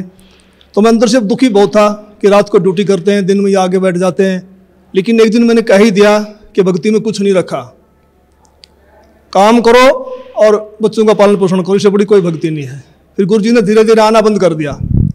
फिर मेरे जीवन में एक ऐसी घटना घटी, 1992 की बात है, कि मैं एक DIG को लेकर के मधुबन गया हुआ था, पुलिस ट्रेनिंग सेंटर के अंदर। रात को वहाँ ठहरे, मैं सुबह सोकर उठा तो मैंने देखा, मैं चारपाई पर लेटा हुआ, मेरी आंखें खुल गई। तो लेटे लेटे मैं क्या देख रहा हूँ कि मेरे पैरों की तरफ उस मकान यानी कमरे में 2 खिड़कियाँ थी। एक खिड़की में महाराज जी कम से कम 8-10 फीट ऊपर आसमान में बैठे हैं। वो सीन मुझे आज तक याद है। काले रंग के चश्मे लगा रखे थे, लाइनिंग वाला शर्ट, काली पैंट, और ऐसे बैठे हैं जैसे पद्मासन होता है, हाथ जोड़कर। तो संत रामपाल जी की तरफ 2 पैर दिखाई दे रहे हैं, घुटने से नीचे बिल्कुल लाल रंग के, जैसे सूर्य सुबह निकलता है। तो मैं देख कर डर गया।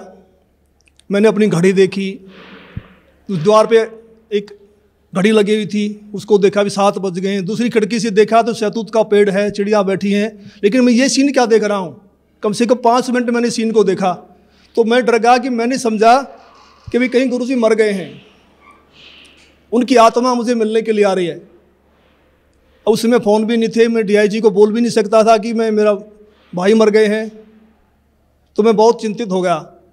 हम 1 बजे मधुबन से रोहतक के लिए चले, हम लोग 3 बजे वहाँ पहुँच गए। मैं गाड़ी खड़ी करके सीधा मकान पे गया, गुरुजी के मकान के ऊपर। तो जाके मैंने देखा गुरुजी ठीक ठाक मिले, मन में शांति हुई। तो गुरुजी ने पूछा भी कैसे आना हुआ आज दिन में, कैसे टाइम मिल गया। तो मैंने घटना के बारे में बताया। मैंने कहा जी मैंने तो ऐसे ऐसे एक घटना देखी सुबह सुबह, मैं डर गया कहीं आप मर ना गए हो। तो महाराज जी ने कहा कि मेरे स्वरूप में कबीर परमेश्वर आए थे और अब आपको भक्ति मिल जाएगी। तो मैंने कहा जी मैं तो ड्रिंक्स वगैरह कर लेता हूँ, वो छूटती नहीं, भक्ति कैसे करूँगा। तो गुरु जी ने कहा जा आज के बाद नहीं पिएगा। तो उनके एक शब्द से ऐसी दीवार खड़ी हो गई कि आज 1992 की बात है, आज 2013 हो गया, यानी लगभग 21 वर्ष हो गए। वो आज तक मैंने शराब को छुआ तक नहीं है। तो उसके बाद गुरुजी ने अपने गुरुजी से मुझे नाम दिलवाया, संत राम देवानंद जी महाराज से। उस समय गुरुजी को आज्ञा नहीं थी नाम की। मैं भक्ति में ज़रूर लगा क्योंकि महाराज जी बताते थे कबीर साहब पूर्ण परमात्मा हैं, इनसे सबसे ऊपर हैं। तो मैंने उनको उदाहरण दिया कि पुलिस में तो ऐसे होता है। उस समय पुलिस वाले बहुत नाजायज़ किया करते। कोई कहता मैं फलां का सिपारशी हूँ, उसको पकड़ लिया तो उसकी कुटाई कर देते थे, फ़ोन आता छोड़ देते, हमें नहीं पता जी आपका था। कहीं ऐसा ना हो कि ये नीचे देवी देवता हमें कूट दें और जब तो कबीर साहब ऊपर से आएँ। लेकिन मैं लगा जरूर रहा, लेकिन विशेष विश्वास नहीं था भी कबीर साहब पूर्ण परमात्मा है। तो महाराज जी ने कहा कि आप ये नाम जपते रहो, इन नाम से आपका विश्वास हो जाएगा। तो फिर 1994 में गुरु जी को आज्ञा होगी नाम की। फिर महाराज जी ने दोबारा से हमारे को नाम दिए, फिर सार नाम दिया। मैं भक्ति में लगा रहा, लेकिन कबीर साहब के बारे में मैं पूछता था कि वेदों में दिखाओ, गीता जी में दिखाओ। तो महाराज जी कहते समय आने तो सब कुछ दिखाऊंगा मैं, अब ये करते रहो। तो फिर ऐसी घटना घटी कि एक दिन मैं सोया हुआ था और मेरी आत्मा निकल के ऊपर ब्रह्मांड में चली गई, बहुत ऊंचाई पर। वहाँ विष्णु भगवान खड़े हैं श्री कृष्ण जी के रूप में। उनके सिर पर ऐसे मोर का चंदा है, मोर मुकुट है, और मेरे से कह रहे हैं कि जिस भक्ति पे आप लगे हो ये भक्ति बड़ी कठिन है, ये मार्ग बड़ा कठिन है। अगर इतना आसान होता तो सभी यहाँ से निकल जाते। और एक बात का ख्याल रखना, मेरे भक्तों को मत तोड़ना। जैसे मेरी आत्मा, मेरा सूक्ष्म शरीर मेरे शरीर में आया तो मेरी आँख खोली तो मेरा सारा शरीर पसीने से भीगा हुआ था और मैं बिल्कुल सर्दी का महीना था। मैंने कपड़े चेंज किए पसीना पोंछकर, और मैं सुबह उठ करके अपनी ड्यूटी पे आया तो महाराज जी से मुलाकात हुई। मैंने महाराज जी को बताया कि ऐसे ऐसे घटना घटी रात को। तो महाराज जी ने कहा कि आपको विश्वास नहीं हो रहा था कबीर साहब के बारे में और आप कृष्ण जी को ज़्यादा मानते थे, इसीलिए कृष्ण जी के मुख से ही आपसे कहलवा दिया गया है कि ऊपर और शक्ति है और रास्ता है। तो उस दिन के बाद मैंने पीछे मुड़ के नहीं देखा और फिर मैं सही ढंग से भक्ति करने लगा। सर, संत रामपाल जी महाराज से नाम उपदेश लेने के बाद आपको क्या क्या लाभ हुआ? पहले मैं संसारिक लाभ बताऊंगा आपको, खासकर शरीर के लिए।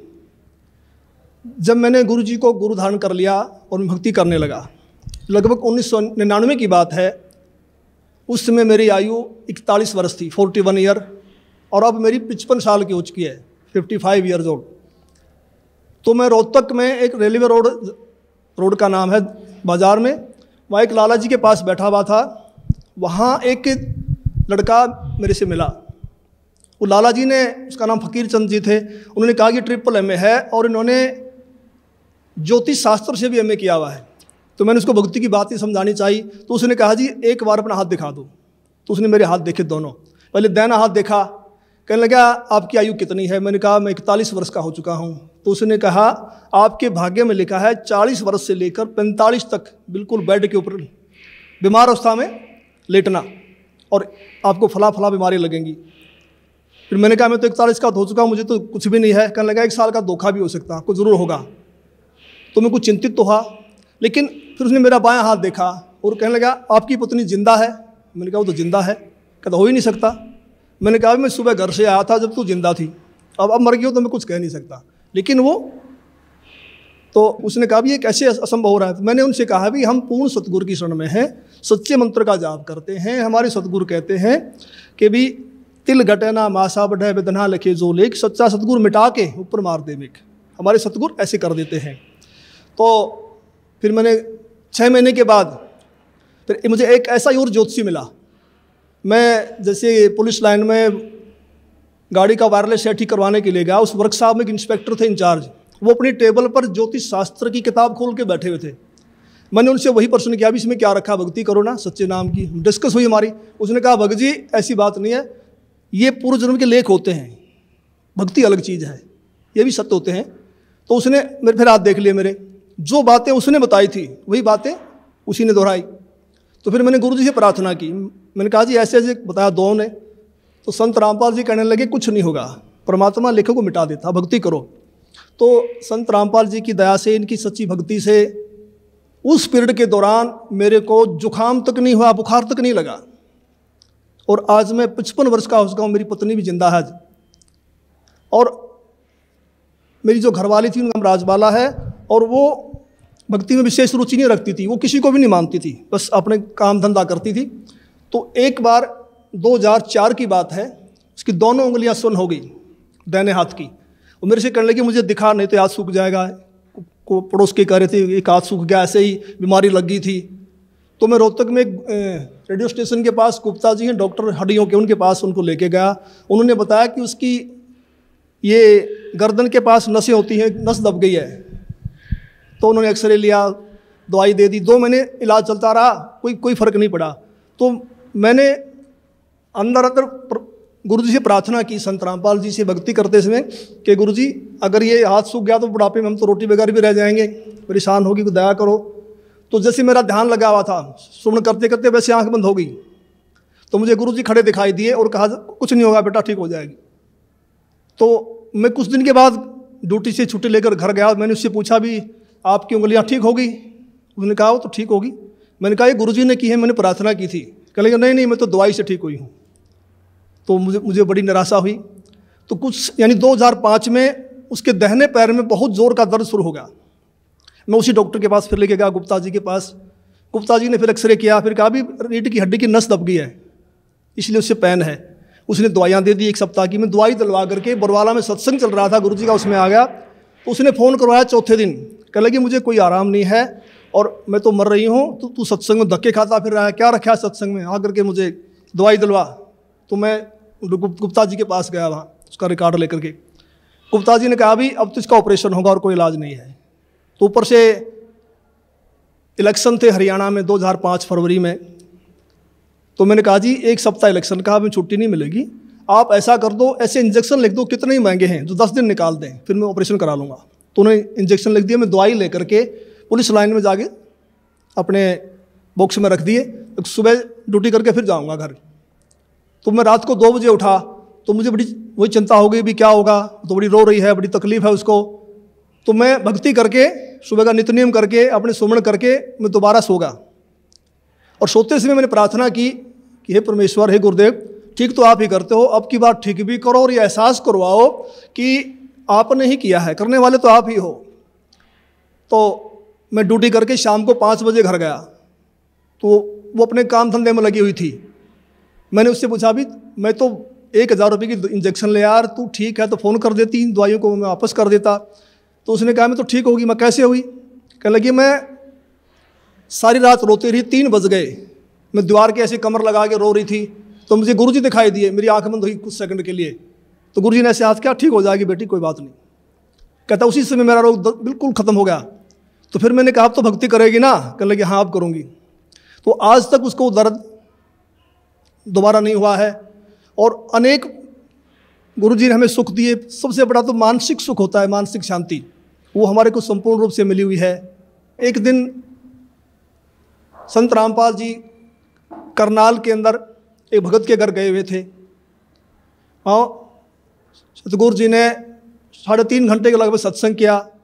जब चलने लगे तो एक औरत ने, जो काफ़ी बुजुर्ग थी, कोई 65 साल के करीब उनकी उम्र रही होगी, उन्होंने कहा कि जी मैं आपसे कुछ बात करना चाहती हूँ। तो गुरुजी ने कहा ठीक है पूछो।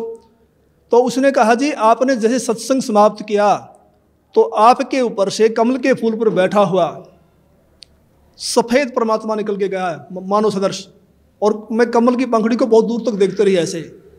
तो संत रामपाल जी ने कहा फिर आपकी क्या सलाह है नाम लेने की? तो उसने कहा मैंने तो गुरु बनाया हुआ है राधा स्वामी व्यास से, और मैं तो मंदिरों में भी जाती हूँ, देवताओं की पूजा भी करती हूँ। तो महाराज जी ने कहा देखो उनके फूटे भाग, ये सच्चाई को देखकर भी नहीं मान रही हैं। तो फिर हम चल पड़े। उस समय गुरु जी के पास सुमो गाड़ी होती थी, हम दिल्ली साइड में जा रहे थे। मैंने महाराज जी से प्रश्न किया कि महाराज जी परमात्मा का भी अजीब खेल है, जो ढूंढ रहे हैं उनको दर्शन नहीं दे रहे, और जिनको दर्शन दे दिए, जो इनको प्रकट होके बता गए, वे इसको मान नहीं रहे कि परमात्मा की क्या लीला है। तो महाराज जी ने कहा ये बुद्धि से परे का विषय है और इसको आप नहीं समझ पाएंगे। फिर मैंने कहा जी बताओ, दया करो। संत रामपाल जी ने बताया कि ये औरत 600 वर्ष पहले जब कबीर परमेश्वर आए थे, उनकी शिष्या थी। इन्होंने लगभग 5-6 महीने भक्ति की, फिर इन्होंने नाम छोड़ दिए।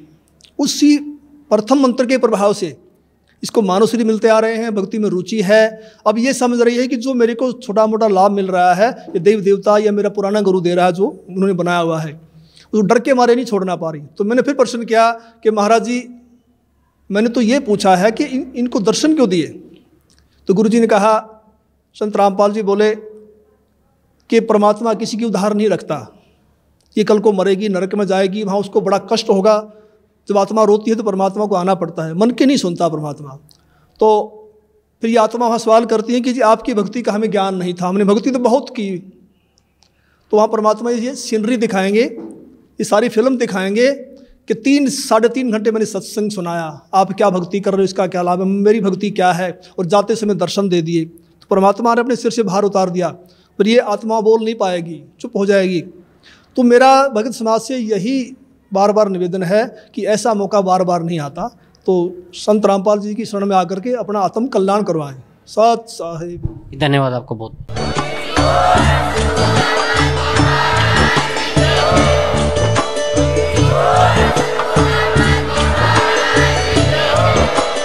आप सुन रहे थे जगत गुरु तत्वदर्शी संत रामपाल जी महाराज जी के मंगल प्रवचन। अधिक जानकारी के लिए विजिट कीजिए हमारी वेबसाइट www.jagatgururampalji.org। संत रामपाल जी महाराज जी के शुभ आशीर्वाद से पूरे विश्व भर में 500 से भी ज्यादा नाम दीक्षा केंद्र हैं, जिन पर संत रामपाल जी महाराज जी द्वारा ऑनलाइन निशुल्क नाम दीक्षा दी जा रही है। अपने नजदीकी नाम दीक्षा केंद्र का पता करने के लिए संपर्क करें 8222880541।